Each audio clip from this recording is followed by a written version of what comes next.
Muchísimas gracias. Buenos días con todas y con todos. Es un gusto volvernos a encontrar con viejos amigos. Y es un gusto también compartir este espacio con excelentes profesionales, docentes y expertos en materia del derecho constitucional. Yo quisiera tomar unos minutos para felicitar a la Corte Constitucional, felicitar al CEDE, al brazo académico de la Corte y obviamente a la Universidad Internacional CEDE y las autoridades por acercar la jurisprudencia de la Corte Constitucional a la academia y a la ciudadanía. A mí me parece sumamente relevante y aplaudo esa iniciativa de la Corte de que podamos compartir estos espacios para discutir, para debatir, someter escrutinio público la jurisprudencia de la Corte Constitucional. Me parece que es fundamental. Más aún cuando, yo siempre digo en mis clases que uno no puede ejercer el derecho constitucional, o no debería al menos, en momentos actuales, si es que uno no analiza la jurisprudencia constitucional. No hay forma, digamos, de hacerlo. Y no solo el derecho constitucional, me parece que todas las ramas del derecho. La Corte, al menos desde los últimos años, tiene un papel importantísimo en lo que es la iniciativa de reglas, y la Corte me parece que ha afianzado la cultura del procedimiento constitucional. Y todo eso nos obliga a quienes estamos en cursos en el derecho a analizar, a estudiar la jurisprudencia de la Corte. Y entonces me parece sumamente relevante, así que aplaudo esta iniciativa y espero que, coincido con Paul, que esto sea, digamos, que este trabajo se pueda realizar de manera continua y permanente. Sin más, y para digamos, cumplir con el tiempo que me ha sido asignado, ingresamos en materia. Cuando conversábamos con Paul y con las autoridades de la universidad respecto al habeas corpus y pensábamos qué temas podíamos tratar, me había sugerido la posibilidad de hablar del habeas corpus no judicial y probablemente me aparte un poco de la línea de lo que los expositores que me antecedieron la palabra análisis. Básicamente, la idea de que una persona está privada de la libertad generalmente a manos del Estado, obviamente cuando existe un proceso judicial, cuando existe un previo, una medida cautelar, cuando existe una sentencia condenatoria. Sin embargo, no es menos cierto que nuestra realidad y pragmática da cuenta que en muchos casos las personas también pueden estar privadas de la libertad a manos de particulares. ¿Sí? Y esto me parece a mí que no es un detalle menor, me parece que no son casos esporádicos, sino que más bien se puede advertir con cierta frecuencia que se presentan estos casos. Y entonces es importante hablar del habeas corpus no judicial.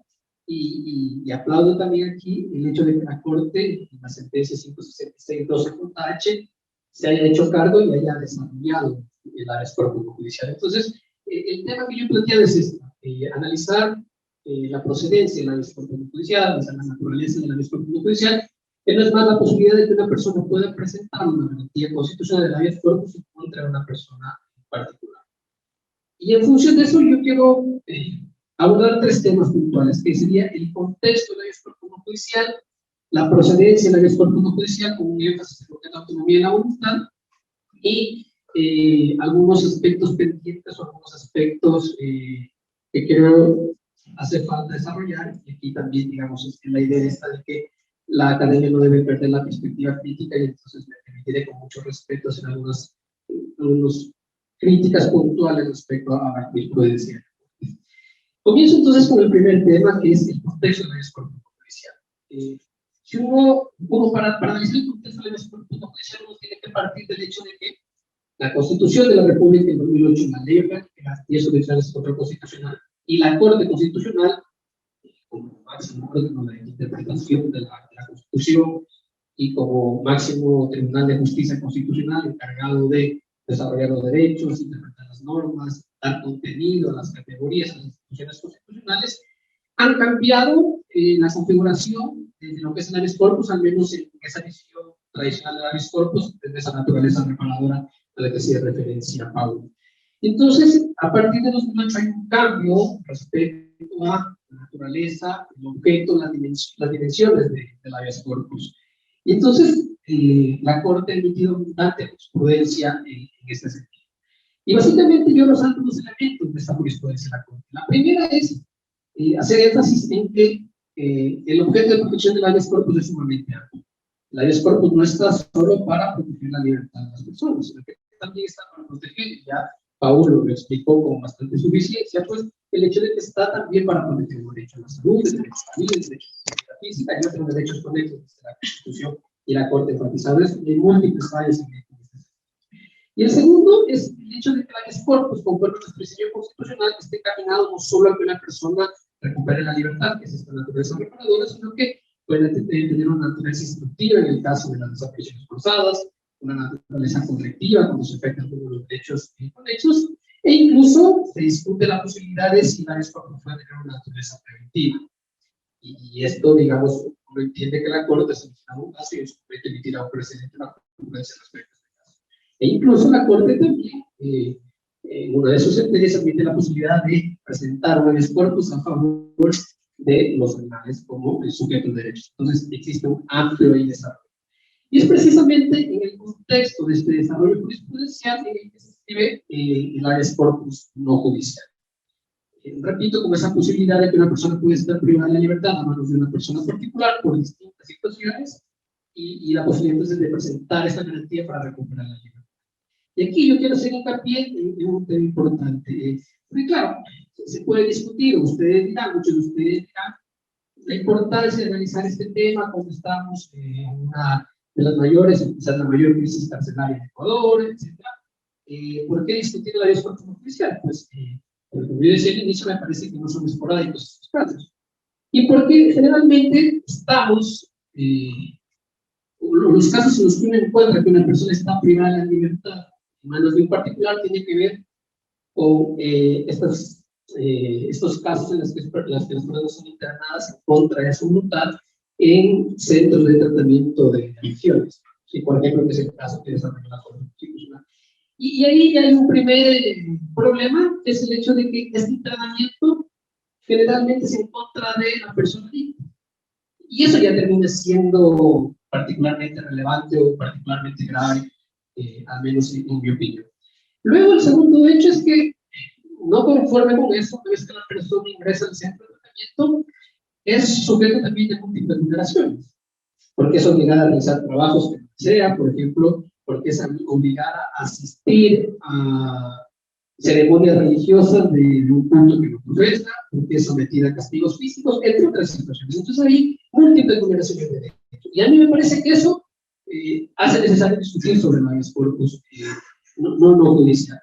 Y tercero, porque hay que analizar las condiciones de estos centros de tratamiento, porque sí, puede pensarse que estos centros de tratamiento tienen una finalidad, un fin social válido, porque el derecho a la salud, por ejemplo, entre otros.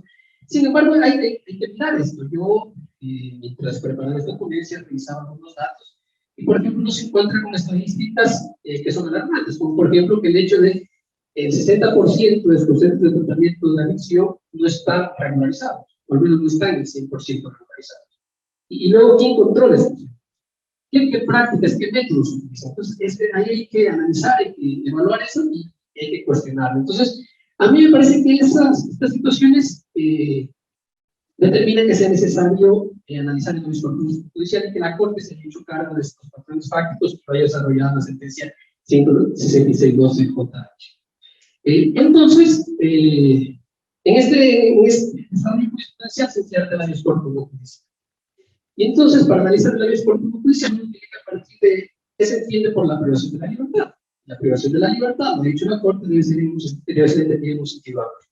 Cualquier acción, medida o restricción que implique que una persona no pueda ejercer el derecho a la libertad de tránsito, la libertad de la locomoción, transitar libremente, implica una restricción de la libertad.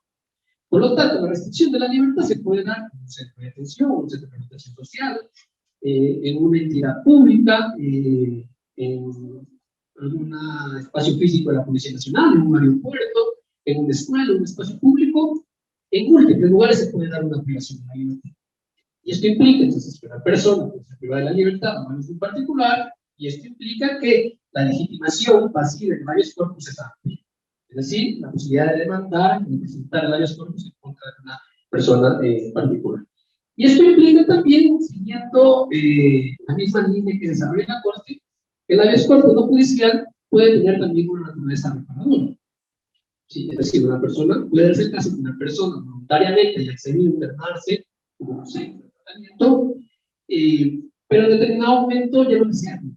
Es puedes interrumpir ese internamiento básicamente porque es su voluntad. Sin embargo, se le obliga a permanecer. Entonces, una privación de la libertad que en principio empieza siendo legítima, puede tornarse en ilegítima, y entonces el habeas corpus no judicial tiene esta misma naturaleza. Conclusiones de este primer tema. Pues básicamente es el objeto amplio de protección que tiene el habeas corpus, es la libertad como un derecho fundamental, es el hecho de entender que la privación de la libertad tiene que ser entendida en un sentido amplio, lo que determina la configuración del habeas corpus. Bien, paso entonces al segundo tema. ¿Cuándo sería procedente este tipo de habeas corpus? Pues bien, la Corte, tomando lo que dispone la Ley Orgánica de Garantías Constitucionales y Control Constitucional, determina que básicamente para analizar si una persona que está privada de la libertad en particular está siendo privada de manera arbitraria, ilegal o ilegítima, hay que mirar si esa privación está justificada. Y para analizar si esa privación está justificada, dice la Corte, hay que analizar la autonomía de la voluntad.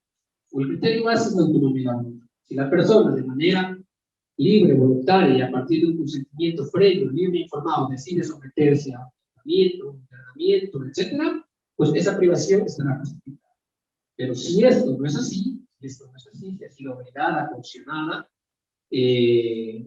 nadie puede arrogarse el derecho de decidir por ella. Entonces, si esto no es así, se configura una privación arbitraria de la voluntad. Entonces, el primer elemento que yo destaco es esto, es la autonomía de la voluntad. Esta autonomía está determinada en palabras de la Corte también en un sentido positivo o negativo. Las personas tenemos el derecho a decidir qué hacer y en el mismo sentido tenemos el derecho a decidir qué no hacer. Incluso dice la Corte que en base a esa autonomía de la voluntad podemos realizar actuaciones que sean contrarias a la normativa, al ordenamiento jurídico. Pues, lo que tenemos que hacer es hacernos cargo de esas consecuencias, pero no se nos puede limitar. Entonces, el criterio base es la autonomía de la voluntad. El segundo elemento importante que yo destaco, que desarrolla la Corte, tiene que ver con ciertos casos puntuales o excepcionales. Es decir, la Corte dice también, puede darse ciertos supuestos en los cuales la persona no pueda manifestar su voluntad, o pueda prestar su consentimiento, porque es incapaz, porque está en un estado de inconsciencia. Entonces la Corte dice, en estos casos, la persona responsable o representante legal está en la facultad para presentar su consentimiento. Entonces, este es un criterio orientador importante que señala la Corte. Y el tercer caso, o el tercer elemento que yo destaco en esta sentencia, la 166, 12.h, tiene que ver con lo que el criterio sería una regla del tres. Probablemente muchos no coincidan conmigo en esta parte, pero yo creo que es sí.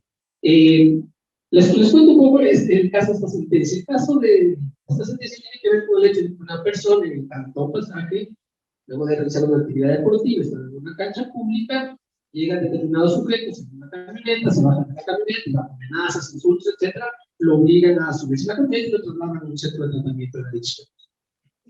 Contra su voluntad, y quien había ordenado esta detención era su sobrina. Entonces, el hijo de esta persona se entera y presenta un habeas corpus a favor del padre. El juez, a buen conocimiento de esta causa, convoca una audiencia con una particularidad. Lo importante es que el juez señala se reúne en el centro donde está esta persona privada de la libertad. Un elemento importantísimo dentro de la causa. Efectivamente, se realiza la audiencia, y en esta audiencia, por algunas situaciones, la persona que está privada de libertad no puede manifestar su voluntad, no puede ser escuchado por la autoridad judicial.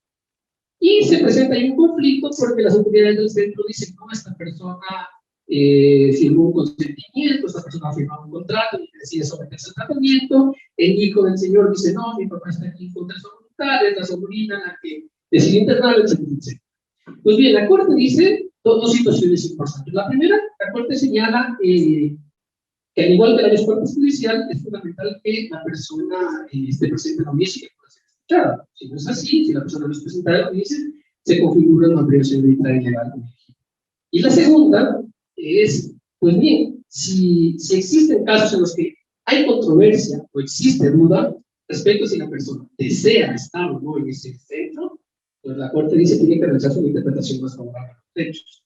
Esa interpretación más favorable implica pues precisamente inferir que la persona está privada de la libertad en contra de su voluntad y tiene que ordenarse la libertad. Para mí, este es un criterio de la realidad del presidente que debería aplicarse en casos futuros en que se presente este patrón fáctico. Y entonces, ese tercer elemento a mí me parece sumamente importante.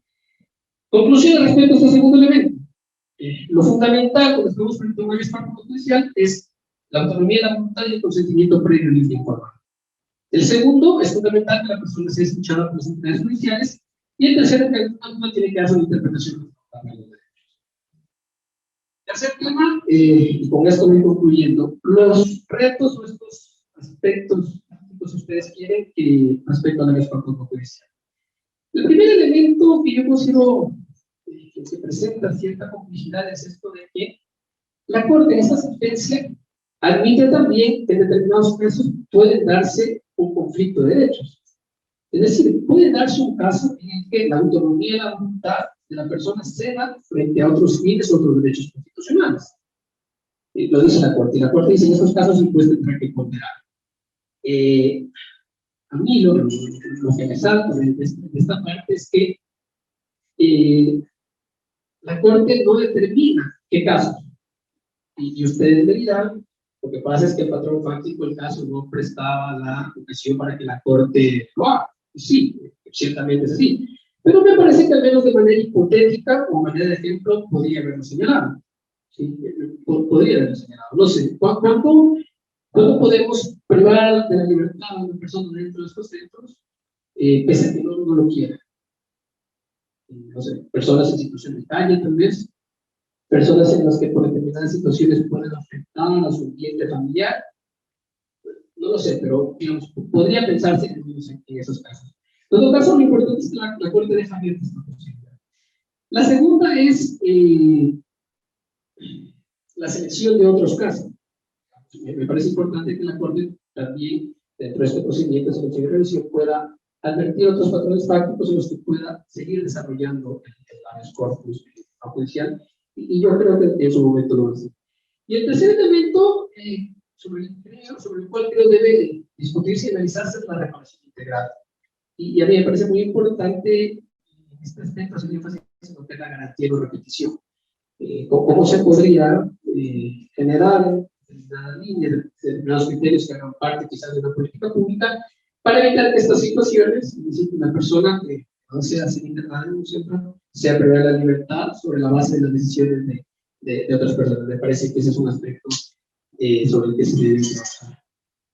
Estos son los criterios que yo quería compartir con ustedes. Espero haber sido claro y pues abierto siempre a cualquier pregunta que pueda presentarse. Muchas gracias.